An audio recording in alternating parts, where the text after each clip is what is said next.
coronel, muy amable. Con el saludo cordial de buenos días de siempre, recibimos a nuestra audiencia virtual para compartir con ustedes un episodio más, la emisión número 289 de la memoria histórica aún no contada del conflicto armado en Colombia. Hoy es martes 7 de marzo de 2023 y para el efecto que nos hemos propuesto en esta tarea académica estamos reconstruyendo un hecho completamente olvidado, guardado en los anaqueles de la justicia colombiana, si es que todavía existen los expedientes, en total olvido, que fue la masacre que perpetró la cuarta cuadrilla de las FARC contra los campesinos del municipio de Otanche, Boyacá, en 1975. Fue un hecho dantesco mediante el cual el Partido Comunista y su brazo armado pretendieron apropiarse de las tierras de los campesinos muy aptas para la agricultura y muy cercanas a las minas de esmeraldas, algo que el secretariado de las FARC nunca dejó en segundo plano, a pesar de la gran cantidad de problemas que tuvo con los mineros y de las violencias que generaron esas ambiciones comunistas sobre la riqueza colombiana. Reiteramos, es un hecho que parecería inédito porque al buscar en los medios de comunicación y en los archivos históricos es muy poco lo que se encuentra, pero husmeando un poco, hurgando en la historia, se encuentran los suficientes elementos para demostrar qué ocurrió allá esa fatídica tarde del 28 de julio de 1975, cuando un grupo de criminales de la cuarta cuadrilla asesinó a un campesino y le montó una trampa a los familiares que llegaron a recoger el cadáver y estando allí los asesinaron a machete y a tiros para obligarlos a abandonar la región. Este y otros hechos similares ocurrieron desde la aparición de las FARC, pero lo que llama la atención es que cuando las FARC reclamaron la reconstrucción de la memoria histórica y la siguen reclamando a partir de 1964, ni por equivocación mencionan este hecho atroz, ni quienes han reconstruido la supuesta memoria y la supuesta verdad lo mencionan, porque es mejor no mencionar algo tan salvaje, tan dantesco y que no tendría ninguna justificación ni perdón de Dios ni de los hombres. Adelante, mi coronel. Mi coronel, a partir de la aparición de la cuarta cuadrilla de las FARC en los departamentos de Cundinamarca, Boyacá y Caldas, este grupo narcoterrorista perpetraba innumerables actos criminales. En ese extenso territorio combinado de bosques andinos y con algunos tramos selváticos tropicales, donde los fascinerosos han constituido una importante retaguardia estratégica de las FARC. Podemos ver y escuchar el video que nuestra Fundación Excelencia, Liderazgo y Transformación resalta en su programa institucional La Memoria Histórica aún no contada del conflicto armado en Colombia, el drama de las víctimas de la agresión narcoterrorista del comunismo armado contra nuestro país, los habitantes, nuestras regiones y en general toda nuestra nación. En este caso específico, las regiones paralelas entre los departamentos de Cundinamarca, Boyacá y Caldas, donde se estructuraron inicialmente el proyecto general del Partido Comunista para proyectarse a la toma del poder.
Hoy es martes 7 de marzo del 2023. Nuestra emisión 289 del programa diario de reconstrucción de la memoria histórica aún no contada del conflicto armado en Colombia abordará algunos apartes del convulso fenómeno de violencia multiforme sucedidos en el Magdalena Medio, cundinamarqués y boyacense. ¿Cuál es la importancia geoestratégica de esta región y en particular del convulso municipio de Otanche, Boyacá, para el desarrollo del plan estratégico del grupo narcoterrorista? Bueno, mi coronel, entonces miramos este mapa del departamento de Boyacá. Dentro del análisis geoestratégico de la proyección de los terroristas comunistas en Colombia, nos damos cuenta que así como hay un ángulo de más o menos 315 grados desde la costa Caribe hacia el centro del país, atravesando todo el departamento de Antioquia para llegar a Cundinamarca, cruzando solo el departamento de Antioquia prácticamente. Hay otro ángulo de más o menos 45-50 grados desde la frontera de Venezuela hacia el centro del país y solo es atravesar el departamento de Boyacá y se está en la capital de la República. Quiere decir que hay una especie de V que articula a Colombia con sus fronteras y que solamente la tienen dos departamentos, Antioquia y Boyacá, y ambos colindantes con el Río Grande de la Magdalena y en el caso de Antioquia con el Río Grande del Cauca. ¿Qué significa esto? Que la posición geoestratégica de Boyacá es supremamente fundamental para la toma del poder en el proyecto de las FARC, que los comunica directamente a la capital de Cundinamarca y a la capital de Boyacá con Venezuela, cruzando en un ángulo de 45 grados, siguiendo el eje de la cordillera para llegar a Arauca y cruzar al otro lado de la frontera, al río Arauca. Entonces, partiendo de ahí, nos damos cuenta que es una posición geoestratégica muy importante que las FARC nunca pudieron consolidar debido a las pugnas que tuvieron con otros grupos armados dedicados especialmente a la minería ilegal y violenta de las minas aquí en el occidente de Boyacá para explotar las esmeraldas. Y el municipio de Otanche está ubicado al noroccidente del departamento de Boyacá. Solamente tiene que cruzar el municipio de Puerto Boyacá, que es rico en minerales, que desciende sobre el Valle Grande de la Magdalena, para articular al Magdalena Medio con el centro del país, con la cordillera andina y cruzándolo al otro lado con la cordillera central también del sistema andino. Como veíamos, la B que se forma es viniendo aquí de Urabá, antioqueño, y llega al centro del país más o menos en 315 grados, y de ahí se lanza otro azimut de 45 grados y tenemos exactamente al departamento de Boyacá atravesado para llegar a Venezuela. Si se copa estratégicamente esa división, pues ya se tiene separado o partido al país en dos, entre el norte y el sur del país, con la circunstancia agravante que todo el suroriente son selvas de lo que en ese tiempo se llamaban los territorios nacionales, por lo que otros han llamado la Colombia olvidada, donde está el futuro del país, con grandes riquezas, pero controlada por delincuentes y con un pésimo servicio de vías, lo cual se sumen las dos características. Al mirar el departamento de Boyacá vemos que está el río Magdalena al occidente, muy importante, formando un gran valle del Magdalena Medio, que compone, como lo mencionaban ahora en la pregunta, el departamento de Antioquia, Caldas, Boyacá y Cundinamarca, y más arribita al departamento de Santander. O sea, es una zona que tiene 4 o 5 departamentos de lo más importante en la economía, la agricultura, en la calidad poblacional y el sistema de comunicación interior del país.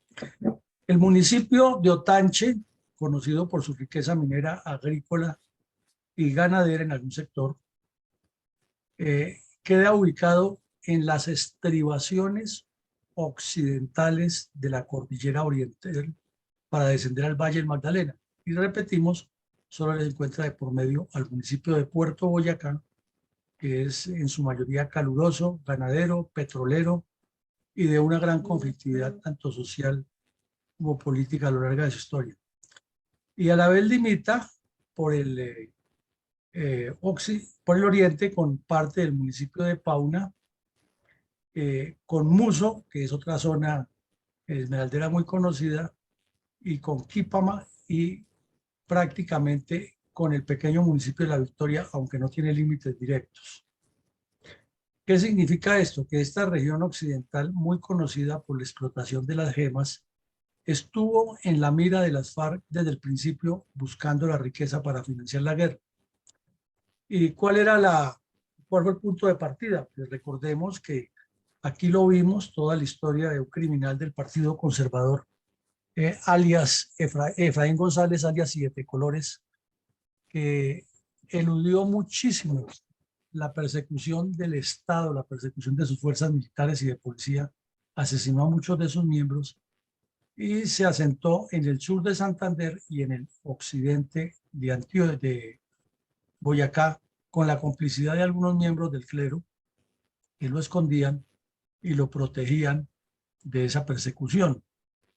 Finalmente cayó aquí en Bogotá en una operación que comandó el entonces teniente Harold Bedoya Pizarro. Desde esa época, los grupos armados se dieron cuenta de la importancia que significaba el producto del dinero ilegal que se estaba aprovechando de nuestros recursos naturales colombianos en la zona esmeraldífera. Entonces las FARC pusieron el ojo sobre esa región y para el efecto comenzaron a trabajar más o menos por aquí en un municipio que se llama Yacopí, a una familia marroquín Brausín y Brausín marroquín, primos y hermanos. De esa familia todos se volvieron bandidos sin excepción y todos integraron la seguridad de Tiro Fijo, el bloque oriental de las FARC posteriormente, y hacen parte de la historia de esta región.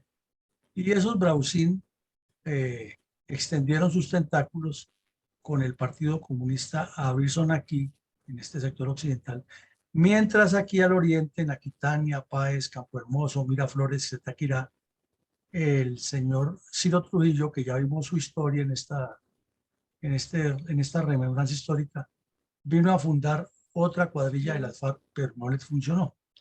Entonces, el municipio, que es bastante quebrado, porque como decimos queda en las estribaciones de la cordillera, tiene una serie de características difíciles, muy apto para buscar gemas, al punto que se desató una guerra que llamaron la Guerra Verde, entre bandas de criminales y mafiosos, y aparecieron otros criminales y mafiosos que fueron las FARC a terciar allá, y llegó el momento en que el Estado colombiano se vio en la obligación de cerrar esas minas, porque era mucha la matazón de gente que había por distintas razones en la búsqueda de esas gemas. Y ahí fue cuando las FARC trataron de apropiarse del negocio de manera ilícita y comenzaron a asesinar selectivamente a los campesinos. Y aquí tenemos una laguna de color verde, lo cual indica que el color de las esmeraldas depende de unos tintes ya geológicos que no estaríamos en capacidad de describir aquí, pero sí de apreciar y observar la belleza de nuestra tierra. Y lo del esnable del terreno, le han hecho carreteras para desembotellar la región, pero a menudo ocurren estos deslizamientos porque como se ve el limo de la tierra es muy débil y cualquier deforestación o cualquier eh, presión pluviométrica inmediatamente afecta los suelos. Y aquí vemos también que sobre el eje de la vía se ha deforestado muchísimo y naturalmente eso genera los derrumbes. En el interior vemos es un municipio de estilo bucólico colonial boyacense, enclavado en la cordillera, construido en la parte baja de las estribaciones y con los riesgos de deslizamientos y otros peligros naturales que son comunes en nuestra zona andina. Entonces, como vemos, es todo un escenario, todo un entorno de personas que se han ido asentando irregularmente para la época, producto de la fiebre verde de las esmeraldas y otros grupos delincuenciales inspirados en la búsqueda de esos recursos, la extorsión, el secuestro, el amedrentamiento de los civiles para financiarse y causarle más daño a Colombia. Es todo un conjunto, un contexto de elementos de violencia que tampoco se mencionan en esos informes. O sea, no se construye la verdad a partir de lo que ocurre, sino a partir de la versión de los comunistas de que ellos son víctimas y se da por sentado que 2 más 2 es igual a 5 y sigamos de ahí para allá todo el proceso matemático. Ese sería un resumen muy breve, muy conciso de lo geopolítico y geoestratégico del municipio de Otanche. Mi coronel, ¿quiénes fueron los autores intelectuales y materiales de la masacre perpetrada por la cuarta cuadrilla de las FARC contra campesinos en zona rural del municipio de Otanche el 28 de julio de 1975? Los bandidos que tenemos en la foto, mi coronel, que vemos aquí al frente, todos miembros del Partido Comunista, todos miembros del Comité Central del Partido Comunista, todos militantes comunistas hasta los tuétanos, todos elogiados en distintas épocas de la historia por el periódico Voz, que es como la voz de los delincuentes armados de las FARC, los delincuentes comunistas, porque no de otra manera podría definir todo el despliegue mediático favorable que le han hecho a lo largo de varias décadas a estos antisociales. Y nos referimos a Jaime Guaracas, que murió hace poco ya de edad en Cuba, vivió un poco de tiempo en Nicaragua después de asesinar colombianos en nombre de su partido comunista a muchos, huyó a Nicaragua. Algunos dicen que con un poco de dinero de las FARC, otros dicen que por alguna divergencia interna con Tiro Fijo y Baco Arena. Lo cierto es que este delincuente asesinó mucha gente y terminó un tiempo en Nicaragua donde le estaban haciendo un tratamiento de cáncer y luego apareció en Cuba y por la época del pacto FARC Santos allá falleció por edad. El otro muy conocido, Pedro Antonio Marín alias Tiro Fijo, cabecilla principal, miembro del Partido Comunista y orientador de toda la violencia contra Colombia durante varias décadas. El otro es el sujeto Luis Alberto Morantes alias Jacobo Arenas, fundador de las FARC en representación directa del Partido Comunista. Lo enviaron a Marquetalia a ideologizar los campesinos y a operar un mimeógrafo que tenían con el cual repartían propaganda. Y uno de los sujetos más criminales, más sanguinarios que ha tenido las FARC, porque además era un borracho consuetudinario y cada vez que se emborrachaba comenzaba a producir alucinaciones y a ordenar purgas internas, veía traidores por todos lados. Además era un enfermizo por violar niñas de 13 años. Era feliz que le llevaran niñas de 13 años en las FARC para utilizarlas, pero los comunistas se han encargado de presentarlo como el estratega, el idealista, el que más sabía de guerra revolucionaria y el comunista convencido de la guerra. Este delincuente falleció de un infarto mientras se reunían en Casa Verde todos los grupos criminales para planear las ofensivas de la coordinadora guerrillera y cómo poner contra la pared al gobierno Barco, que estaba en el final de su ejercicio, para de una vez al que viniera sentarlo en las imposiciones. Pero allí murió y no alcanzó a conocer la constituyente. Este otro, Rigoberto Lozada, perdón, alias Joselo, fundador de las FARC, fundador de Marquetalia, de las FARC en Marquetalia, era el compadre de Tiro Fijo. Era compadre porque Tiro Fijo era el padrino de bautismo de sus hijos. Este sujeto también causó mucho daño. Fue el que volvió experto en emboscadas al mono jojoy. Fue el que le abrió el camino al mono jojoy para ser el criminal que llegó a ser. Y la más conocida de las emboscadas recientes de este delincuente en la última etapa de su vida fue en 1981 contra las fuerzas especiales en el área rural de San Vicente del Caguán, donde fueron asesinados varios comandos de las fuerzas especiales y le causó un durísimo golpe al ejército porque era la mejor unidad, la élite, hombres muy entrenados que terminaron siendo golpeados en una emboscada atroz. Si no es por el general Manuel Guzmán, que hoy en día en ese tiempo era teniente, que andaba cerca con una contraguerrilla y se acercó y salvó a los que quedaron vivos de esa emboscada, hubieran desaparecido toda la agrupación completa de fuerzas especiales. Fue un golpe durísimo. Eso lo planeó y lo ejecutó este bandido, el tal José. Años después, aquí en Bogotá, andaba haciendo unas actividades clandestinas de las FARC y como todo delincuente el pecado lo acusa, una patrulla de policía de tránsito observó que el taxi en el que se movía había cometido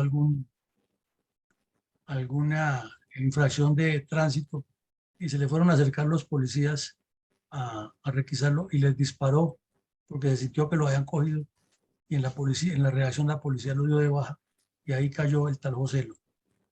Fue circunstancial la muerte de este bandido. Los hijos todos estudiaron en la Unión Soviética, en Israel, y son directivos altísimos del Partido Comunista, pero no son públicos.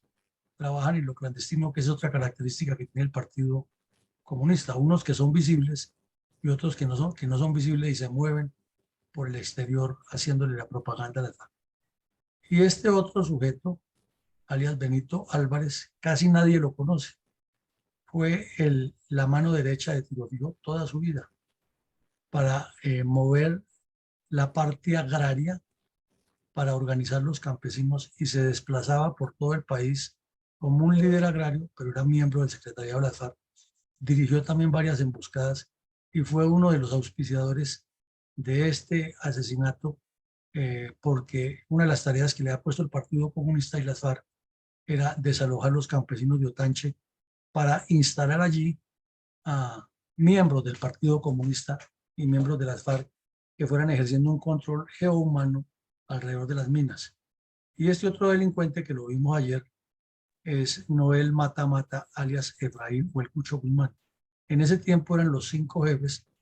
¿Y por qué decimos que son los responsables? Porque en la quinta conferencia de las FARC, en 1974, estos delincuentes reunieron a los demás criminales que dirigían las otras cuadrillas de las FARC y les dieron las instrucciones precisas de las masacres.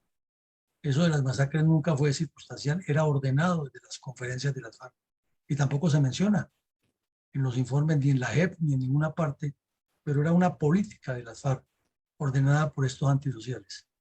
De estos ya no vive ninguno. Guaracas murió en Cuba, Tiro Fijo murió en el sector del Lozada, de donde es orgánica y originaria la Guardia Campesina que esta semana causó los desmanes en el Caquetá. Jacobo Arenas murió de un infarto en Casa Verde, este cayó en Bogotá y este delincuente murió hace poco de un cáncer en Cuba, en Borrijo, en La Guajira. Había estado en Cuba y volvió a La Guajira y allá murió al lado del Gago Gómez y este delincuente murió de un infarto, como lo vimos en el año 2001, sin responder por todos los crímenes que cometieron. Todos, reiteramos, militantes del Partido Comunista, lo cual infiere que el Partido Comunista tiene una gran responsabilidad y no se menciona ni por las curvas la responsabilidad de esta agrupación política en todos esos crímenes.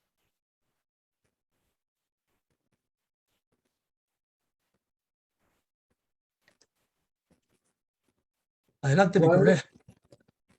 ¿Cuáles podrían enunciarse entre los antecedentes tácticos, estratégicos y políticos más resaltantes de la masacre perpetrada por la cuadrilla cuarta de las FARC contra campesinos en zona rural del municipio de Otanche, Boyacá, el 28 de julio de 1975? Cuando vimos lo de las repúblicas independientes del Pato, Río Chiquito y Guayabero, tocamos un tema importante, fue que se formaron inicialmente 3 cuadrillas, o una, y de esas nacieron otras 2, y que una vez la bautizaron la primera, la segunda y la tercera.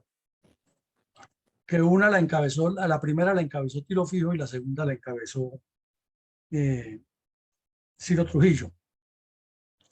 Y a Ciro Trujillo lo enviaron al Valle del Cauca y allá le fue mal, se salvó de milagro y tuvo que venir Tiro Fijo a recuperar la zona con la Operación Sonora. Todo eso nos quedó claro en esa época.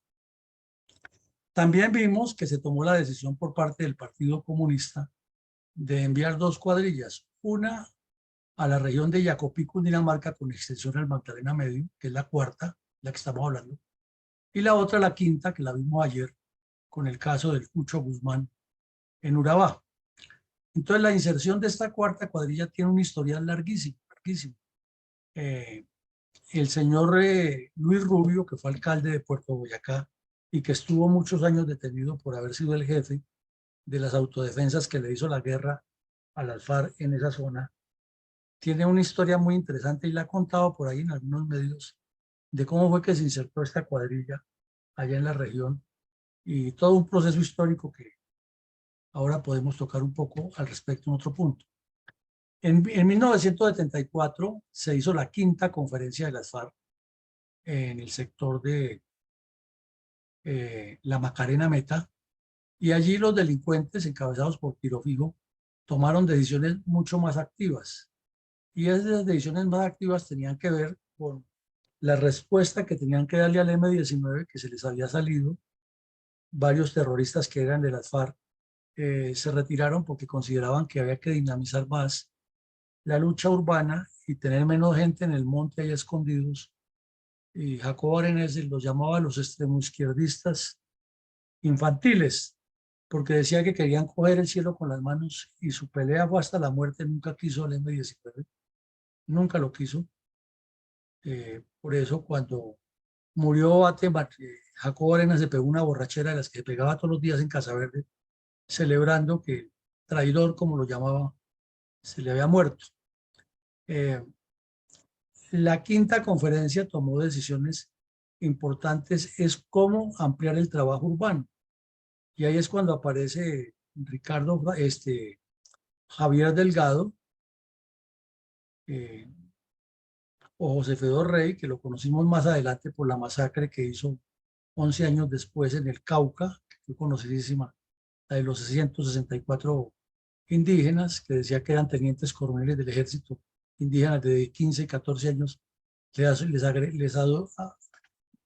les adjuntó el grado de tenientes coroneles de inteligencia y los asesinó a todos.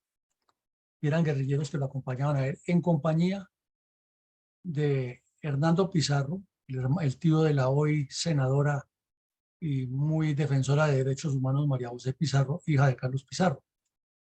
También estaba Carlos Pizarro y estaba la hermana. Todos se salieron de las FARC y formaron el M-19, y Antonio Navarro y otros delincuentes de esos del M-19 que ahora son moralistas y especialistas en la política del país. Ese que está de negociador de paz, que nombró Petro, también hizo parte de esa cochada. Lo cierto es que esa conferencia trazó una línea de comportamiento de las FARC con el M-19. También se tomaron decisiones que más tarde repercutieron en el asesinato de un señor, Hoyos, de Cali, Hoyos Cardona, que era miembro del Partido Comunista, pero que tuvo divergencias con ellos y las FARC lo mandaron a asesinar. Y se tomaron decisiones acerca de lo que llamaron el desdoblamiento de las cuadrillas, es decir, había que multiplicarlo, porque el sistema que estaban ya comenzando a desarrollar era enviar gente del Partido Comunista a preparar las zonas, a adoctrinarlas, a motivarlas, a generarles el convencimiento de que se podía hacer. Y luego movían unos guerrilleros que ya tenían experiencia con la misión de fundar cuadrillas. Eso lo llamaban ellos el desdoblamiento. Entonces en la 5ª conferencia se toma esa decisión y se le decide no solamente que la 4ª cuadrilla ocupe toda esa zona y tome decisiones violentas contra los campesinos de Otanche, que avancen y construyan nuevas cuadrillas y de ahí salen la 12 y la 24 con el paso del tiempo. Para la época se hicieron famosas las acciones terroristas de las FARC en Cundinamarca, Boyacá, Caldas y Antioquia, al oriente de Antioquia en los límites con el Magdalena. ¿Y cuáles fueron conocidas? Pues fueron las de la extorsión a los ganaderos, el abigeato, el asesinato selectivo y la incrustación de células comunistas que iban amedrentando a los campesinos y los iban sacando de las tierras, porque si no les echaban los muchachos. Y como muchas de estas tierras no tenían propiedad, no tenían títulos, pues era fácil que las FARC llegaran y se apropiaran por dirección del Partido Comunista y luego las legitimaran. Así es de que el problema de la legitimación de tierras, en donde las FARC han hecho daños, es de larga data y eso tampoco se menciona en ningún informe. O sea, esa presencia coactiva geoestratégica y de desplazamientos y de robo de tierras está por escribirse, pero pues muchas de esas personas murieron, eran colonos que llegaban solamente con la mujer y los niños, los mataban a todos y no quedaba rastro de lo que hacían. Como lo dijimos ya, inicia el desdoblamiento de la cuarta cuadrilla para irse multiplicando hacia Santander, hacia el oriente de Antioquia y hacia el departamento de Caldas, pero sin perder de vista que la riqueza del departamento de Boyacá es el epicentro, pero seguía en el problema que a pesar de que el gobierno nacional cerró esas minas, los antiguos propietarios que también tenían sus mafias siguieron explotándolas de manera ilegal y le enfrentaban a las FARC con igual capacidad o a veces con mayor capacidad y los sacaban corriendo, pero los bandidos de las FARC regresaban. Entre tanto, en Puerto Boyacá ocurrió un fenómeno que casi nadie cuenta. Cuando hablan de la violencia en Boyacá, inmediatamente todo el arsenal artillero se va contra los mal llamados paramilitares. No es que esa era la tierra de los paramilitares y eso no es tan cierto. Resulta que el Partido Comunista instaló unas células muy sólidas en Puerto Boyacá por la ubicación geográfica, porque es que si uno llega a Puerto Boyacá y mira, es como equidistante entre Puerto Berrío, entre la entrada a Medellín, entre la carretera hacia Bogotá, la salida a Barranca Bermeja, la unión de todos estos departamentos. Es un punto de mucha importancia, además muy rico en ganadería.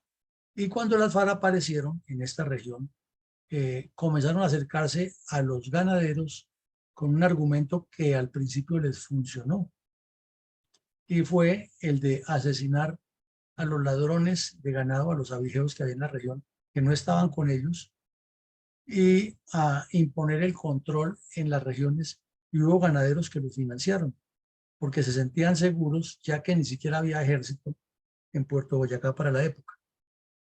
Pero las FARC estaban mirando mucho más allá, querían era robarse todas esas tierras, desterrar los ganaderos, apropiarse de esa riqueza ganadera, y el estómago les pedía más todavía, y era apropiarse o seguir extorsionando muy fuertemente a las petroleras que ya tenían un desarrollo importante en el puerto, controlar el puerto sobre el río Magdalena, importantísimo, y fuera de eso tener una extensión hacia el oriente del control geoestratégico de las minas de esmeraldas en Otanche, Muso y Coscuez.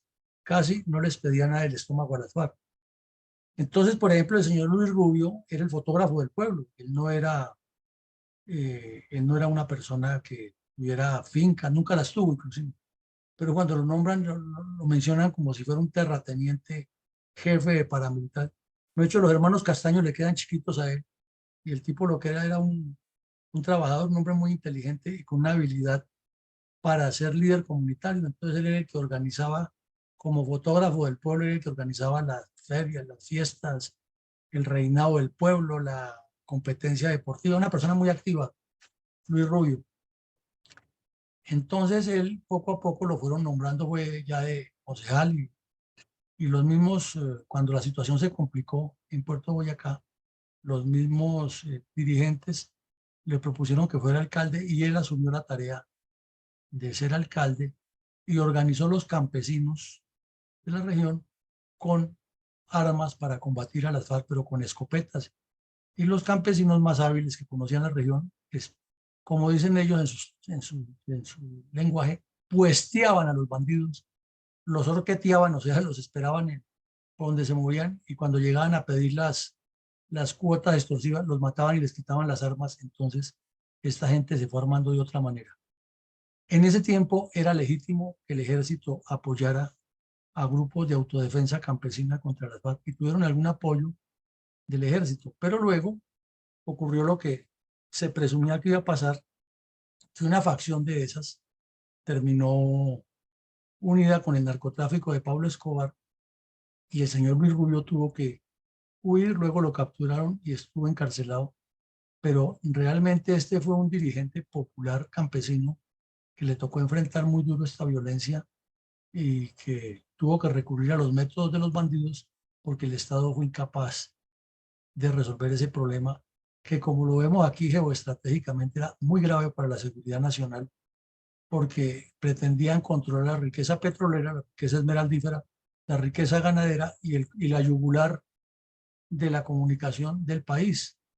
Y eso no lo mencionan en la historia, sino que simplemente se reducen a decir que hubo un grupo de paramilitares asesinos que persiguieron a los campesinos comunistas que les quitaron sus tierras, cuando el proceso tiene un poco de realidades muy diferentes a esta versión.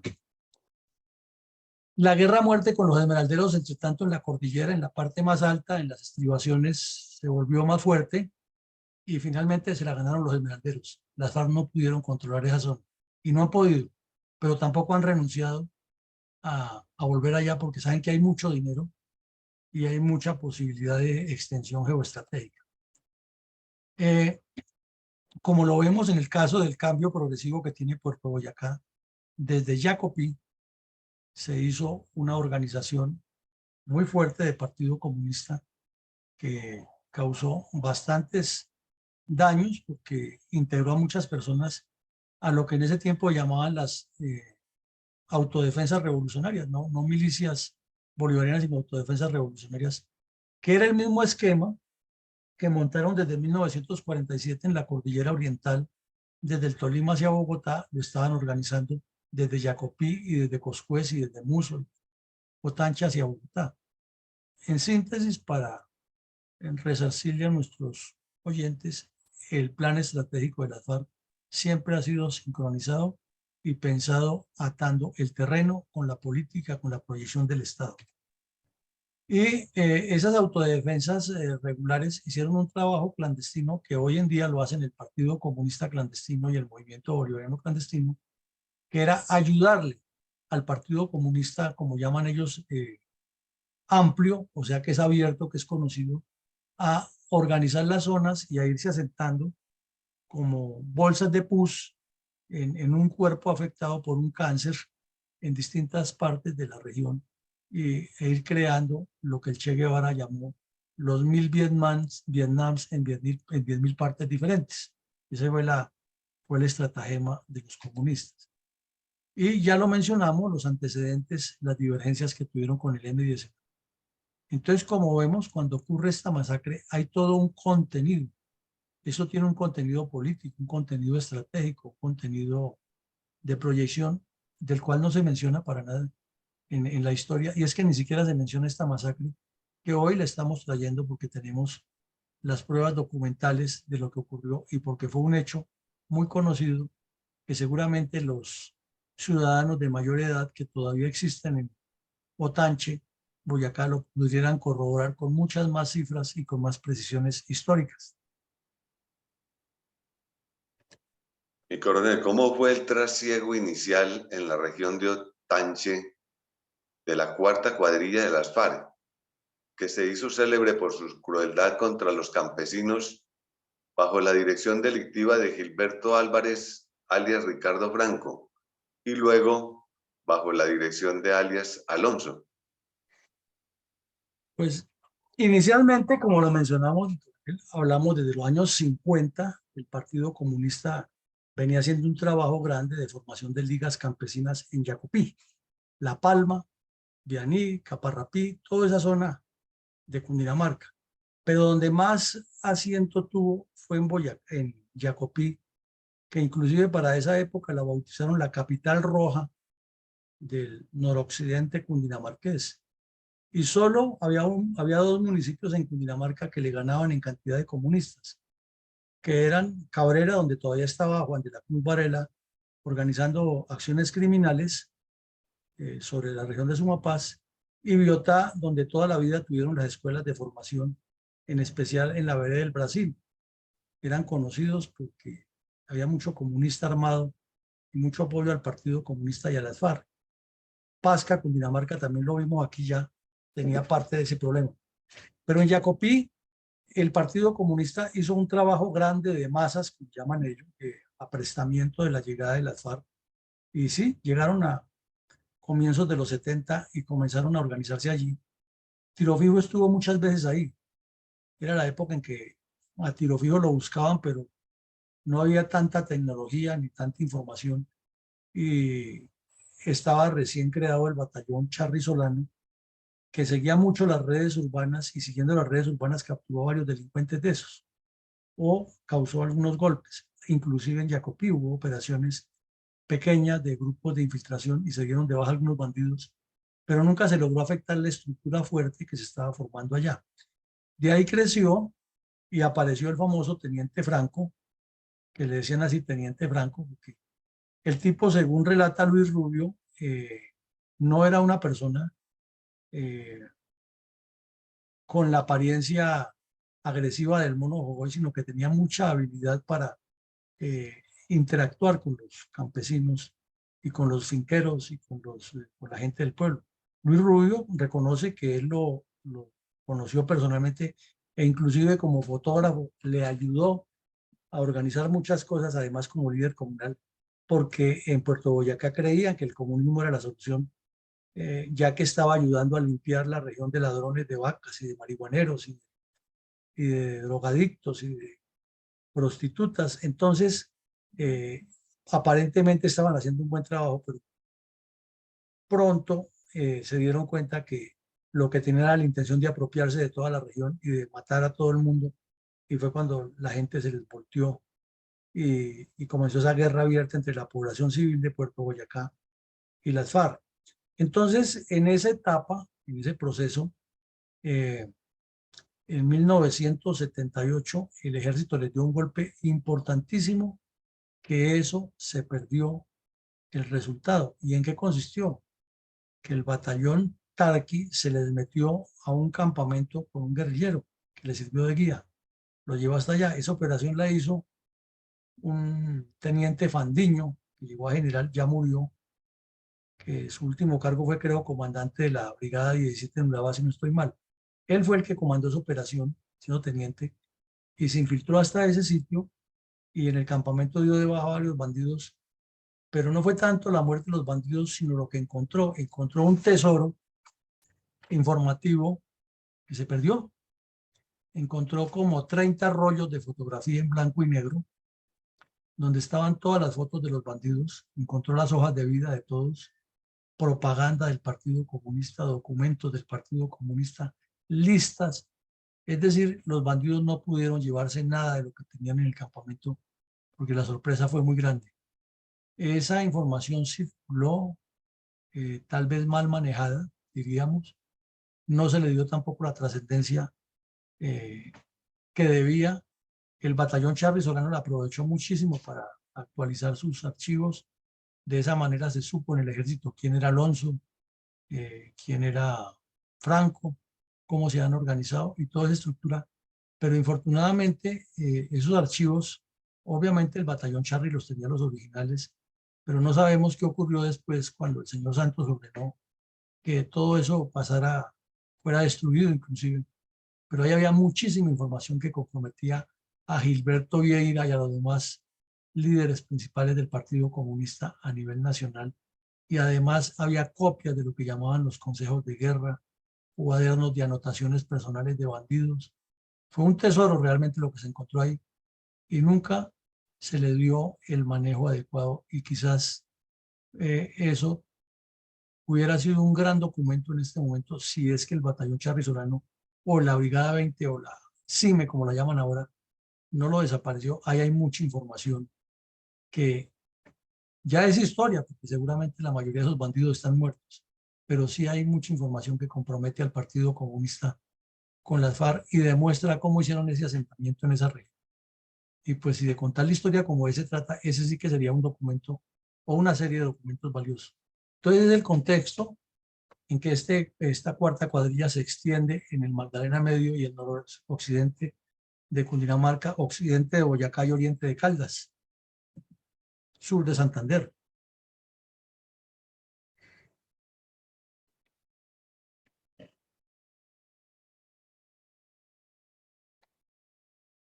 Adelante, mi coronel.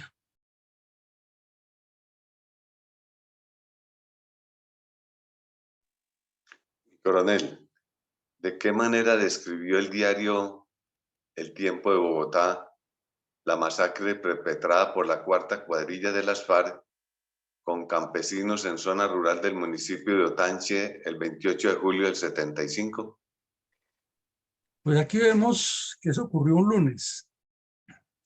El periódico El Tiempo, que en ese tiempo tenía este machote, este esquema, este diagrama. Aquí vemos, es la edición 22.297, año 65 de su funcionamiento.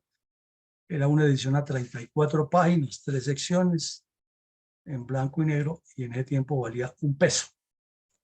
Y en primera página publicó este titular: 10 muertos en asalto de FARC, y bien resaltado. Y un periodista de nombre Henry Sánchez fue hasta el sitio y contó lo que vio. Entonces relata que la familia de Atilano Cifuentes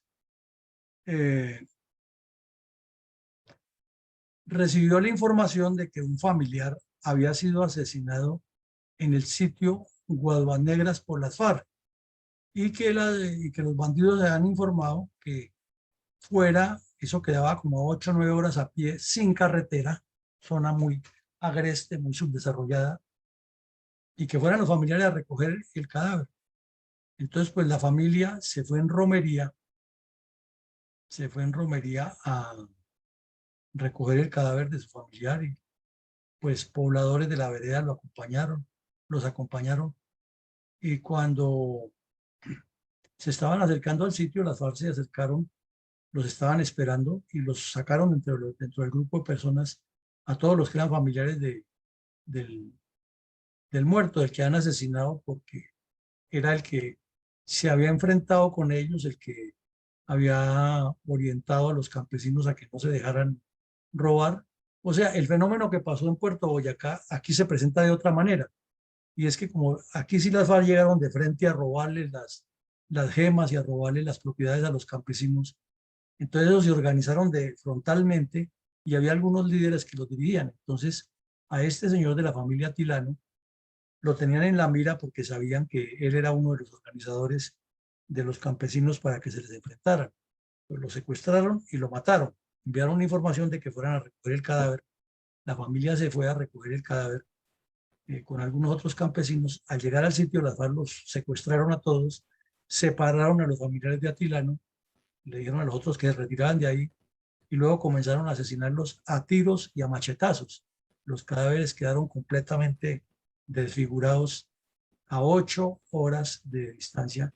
Y aquí están los nombres: Hilberto Gamboa Cifuentes, Marcelino Rojas, Sarita Reyes, una muchacha, Useche, José Cifuentes, Eduardo Galindo, Julio Galindo, etc.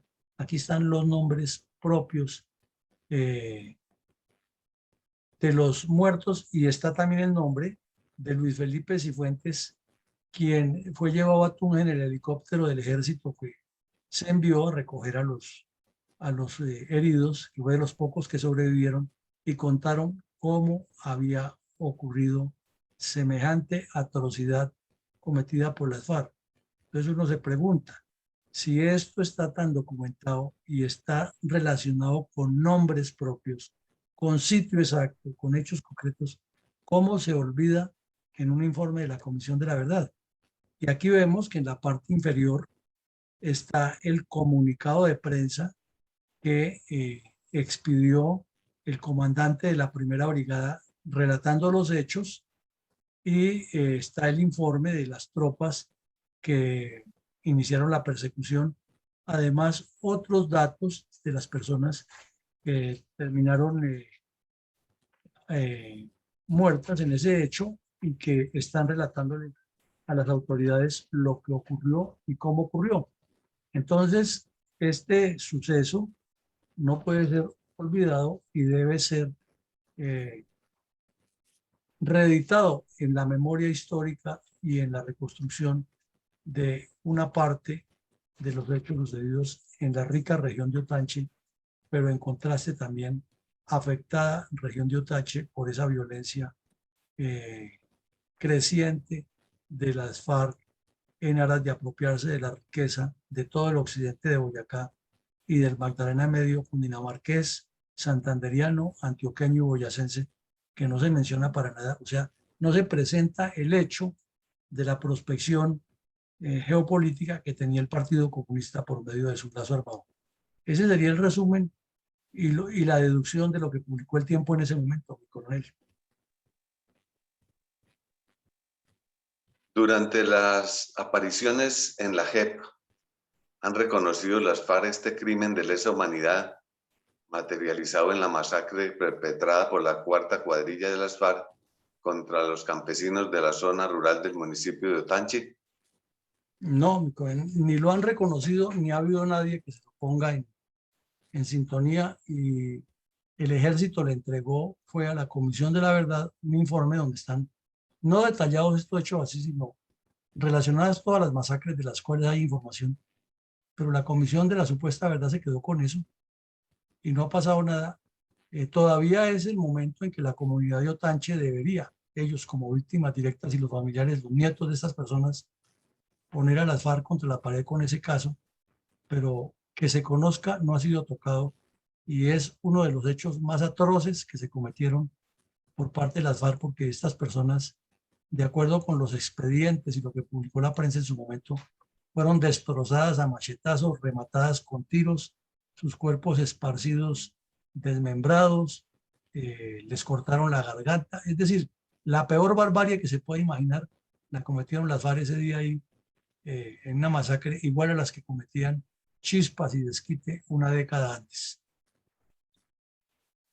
Coronel, ¿cuál es el contraste entre la muerte natural de los narcotraficantes y terroristas Manuel Marulanda Vélez, alias Tiro Fijo, Luis Alberto Morantes Jaimes, alias Jacobo Arenas, y Noel Mata Mata Guzmán, alias Efraín Guzmán o El Cucho, frente al drama de las víctimas de la sanguinaria matanza olvidada en nuestra historia colombiana?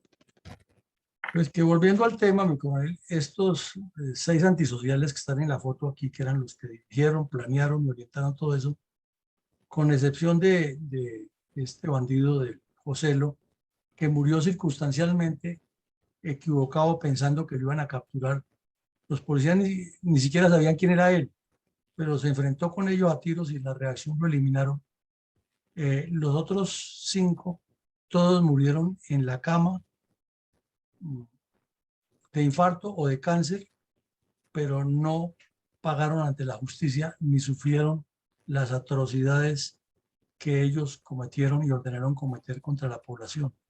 Entonces, por ejemplo, si se está contando la verdad de lo que pasó, ¿por qué no se menciona eso? Que estos delincuentes jamás pagaron un solo día de cárcel, jamás resarcieron al país, y que en nombre de su partido comunista, que tampoco responde por nada, perpetraron tantas y tantas acciones criminales, porque estas son las gruesas, ¿no? Las que se evidencian y que fueron muy visibles, pero es que paralelamente con eso, las FARC y el Partido Comunista en general armado ha cometido muchísimas atrocidades contra los campesinos, contra los pobladores de las zonas urbanas, con destierros, con asesinatos selectivos, con lo que llaman su plan pistola, con amedrentamientos, con robos de tierras, con extorsiones, con destrucción de viviendas, con violación de mujeres, de niños, con secuestros de personas, con reclutamiento de menores, con tráfico de coca, con eh, juicios, como llaman ellos, revolucionarios contra los mismos guerrilleros y los asesinan en los campamentos. O sea, es una estela de crimen y terror que parece que nunca se podría completar acopiando y acopiando datos, porque si usted coloca en el buscador de Google masacres cometidas por las FARC, encuentra más de 250, que son o que fueron reconocidas y fueron publicadas en su momento, y las que no fueron publicadas, y los asesinatos selectivos, es mucho. Entonces, el contraste es tenaz, que estos delincuentes hayan terminado su vida terrenal sin responder un solo día ante la justicia, y que las familias de las víctimas se hayan quedado con sus muertos. Y en el caso de Otanche, que fue tan conocida esa masacre, ni siquiera haya llegado a la JEP.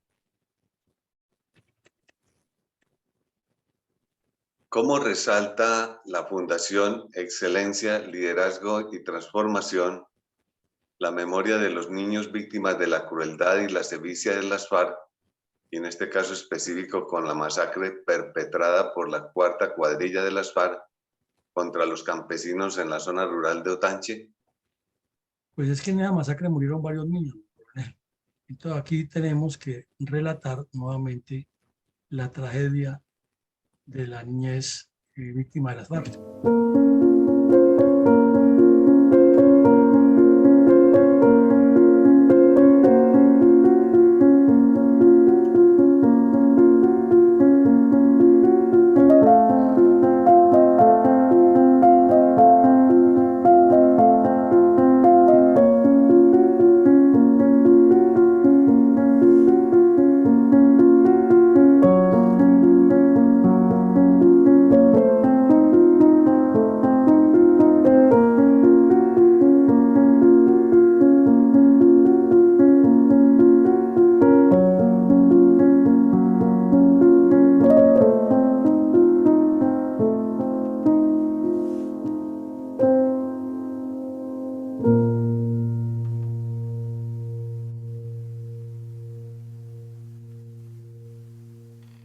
Al término formal de cada episodio de la memoria histórica aún no contada del conflicto armado que realiza nuestra fundación, mi coronel siempre hace un balance puntual de reflexiones respecto a los hechos del conflicto que analizamos a diario en este espacio de opinión y estudio científico de la violencia comunista contra Colombia.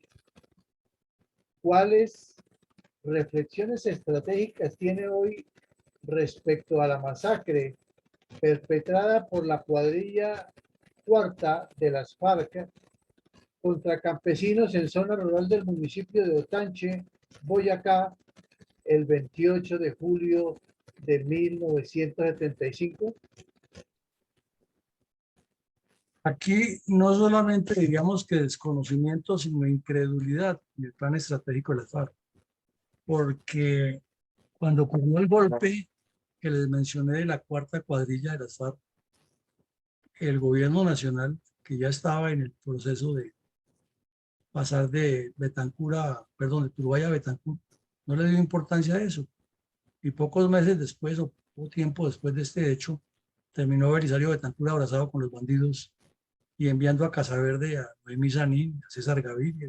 Se volvió un epicentro social de que el que no llegara allá y se tomara la foto con los bandidos de la FARC no estaba en la farándula política colombiana. Entonces la incredulidad frente a eso, que inclusive fue la causa del retiro del general Landazábal poco tiempo después, es porque ese documento, o esos documentos encontrados en el cambuche de la cuarta cuadrilla, más el plan estratégico que se incautó con las conclusiones de la conferencia del 82, aquí a la salida de la escuela de artillería, en un bus que iba para Sumapaz, lo encontraron unos paquetes que llevaba un sujeto. Pues eso demuestra que la incredulidad ha sido total de la dirigencia política, y que no es una sola persona en particular, sino que es toda esa dirigencia política ansiosa de estar en el poder, de pelechar de los cargos públicos, de la nómina y el presupuesto, pero alejada completamente de la realidad y que está convencida que con un ejército y una policía a su servicio ya las fuerzas militares se encargan de sostenerlos a ellos, no al país, sino a ellos. Que lo demás, eso, Colombia siempre ha vivido en violencia y con tal de que nosotros estemos bien, no hay problema. Ese olvido de la gravedad de las acciones terroristas es preocupante porque no hay quien le ponga el cascabel al gato, no hay quien meta en cintura a los medios de comunicación y a la academia y a los centros de análisis que el problema y la realidad del problema está en una connivencia consentida que hay en permitir que esta memoria se olvide y no seguir el ejemplo de países como Israel, que todos los días le están recordando a sus ciudadanos mediante monumentos, mediante escritos, mediante videos, mediante libros, artículos, comentarios, programas de opinión, etcétera. Siempre hay quien le recuerde al pueblo de Israel que ellos han sido víctimas de muchas agresiones y que han sobrevivido gracias a su tenacidad. Aquí en Colombia eso no. Por el contrario, los comunistas se apropian de la historia y la relatan a su manera.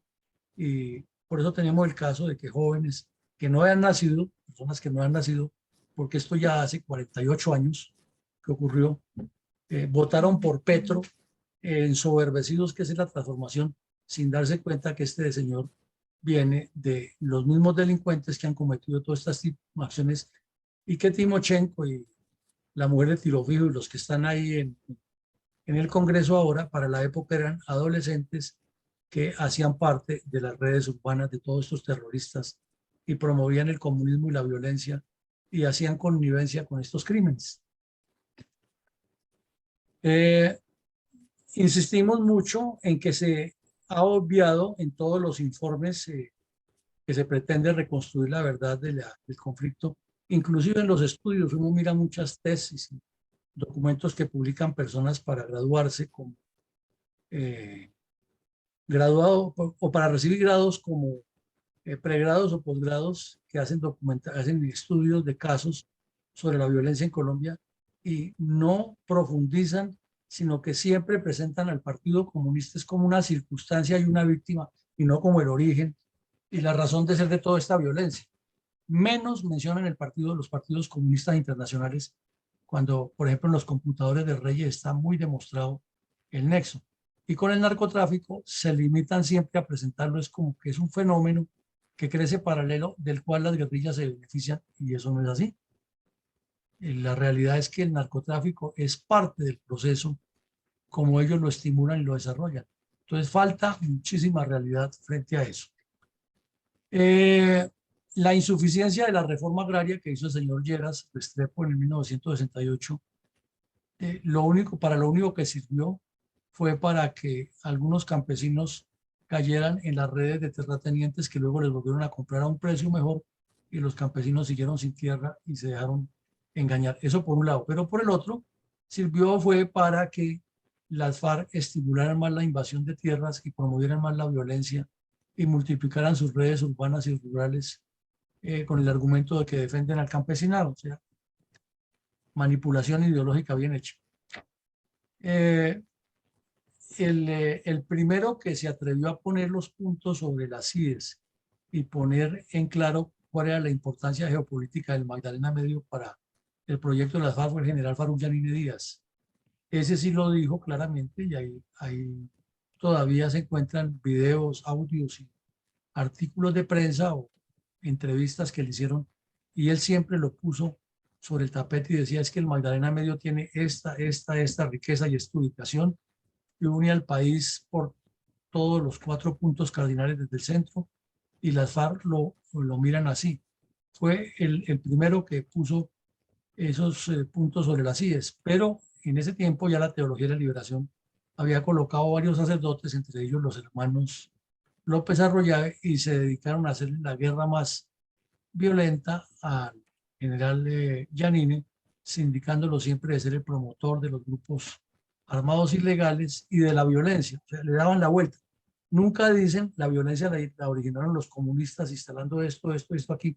No. La violencia la originó el Estado que fue a quitarle a los campesinos, y esa retórica y esa dinámica la han vuelto muy repetitiva, con la circunstancia agravante que los jóvenes de ahora que no conocieron esta historia, que no están familiarizados con lo que pasa, les echan un cuento muy rápido y ya terminan convencidos de que la violencia nace del Estado y en especial de sus fuerzas militares y no del Partido Comunista, como es la realidad.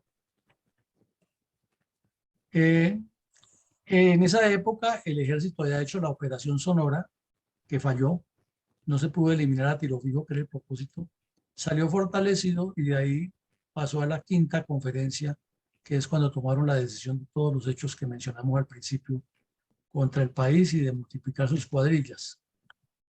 Igual que en todas las épocas, el reclutamiento de estudiantes en los colegios públicos, en las universidades privadas y campesinos menores de edad fue y sigue siendo una constante en el comportamiento de las FARC, y con esos cometieron y siguen cometiendo ese tipo de delitos. Hay un olvido oficial, es que el olvido es oficial, ya que el Estado es el primero que tiene o los gobiernos de turno son los primeros que tienen que poner sobre el tapete la realidad de la historia, y no se ha hecho así. Entonces, por ejemplo, se decidió que hay que hacer un museo de historia del conflicto, y el museo lo quieren manejar y le han metido toda la fuerza a los comunistas, y no se ha tenido muy en cuenta los archivos de las fuerzas militares ni los testimonios de miembros de las fuerzas militares que vivieron toda esa guerra y violencia. Y entonces el terrorismo y los crímenes pasan al olvido, y la única versión que existe es la de los comunistas, más no lo de las víctimas. Y como siempre lo resaltamos, desde esa época y ahora esa trilogía es repetitiva. Los nexos internacionales promoviendo la legitimación de las guerrillas, el terrorismo rampante y presente en Colombia, y la necesidad del diálogo movida por los de aquí y por los de allá. Es como un círculo vicioso del que parecería no quisiéramos salir los colombianos. Adelante, mi coronel González.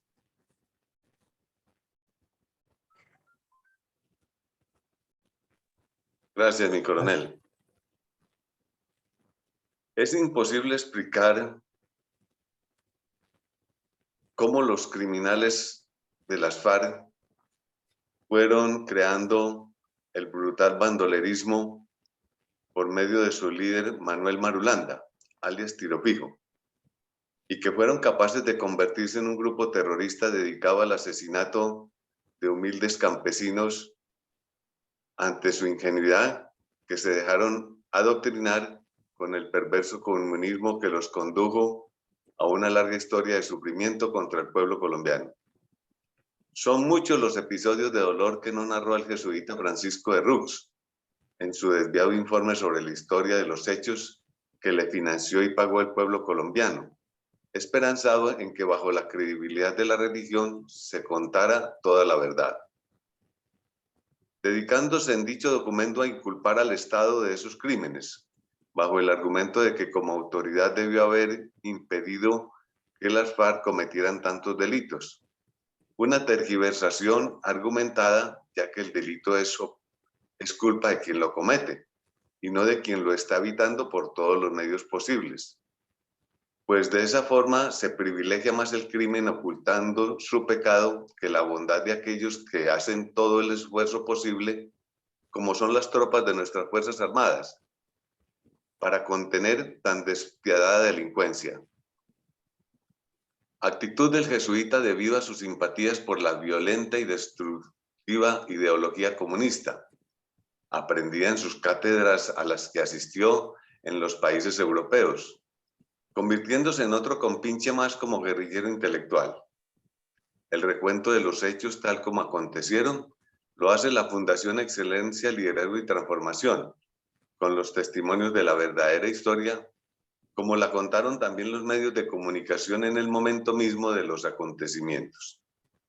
Y por esa razón, dejando en evidencia la maldad con que el sacerdote se convirtió en otro Camilo Torres, quien pasó de ser un prelado de la Iglesia Católica a convertirse en guerrillero despiadado, tal como también lo hizo el sacerdote bandolero español Manuel Pérez. Los tres adoctrinados en la malvada teología de la liberación que bajo ese término eclesiástico ocultaba sus antisociales intenciones para hacer simpatías ideológicas con el comunismo mundial. Algo totalmente incomprensible, pues entre esas dos doctrinas ha existido irreconciliable contradicción por ser una pregonera de las ideas teológicas, mientras que la otra totalmente atea.